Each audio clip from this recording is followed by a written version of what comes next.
How to add RazorPay in Shopify. So first, go to your Shopify admin dashboard here. Then what you need to do is click on Settings. After clicking on Settings, just click on Payments here. Then click on Choose a Provider. Let's search for RazorPay. Then click on RazorPay Direct here. Then just click on Install.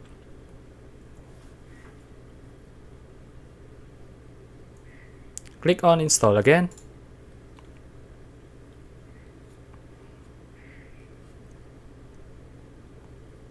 If you are an existing user, just click here. And then if you're new to RazorPay, click here.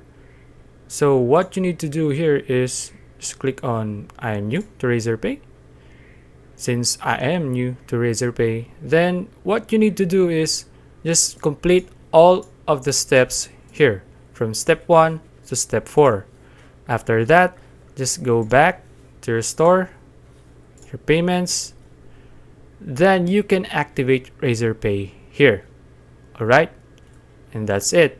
If you found this video useful, please like and subscribe for more videos like this. See you in the next one.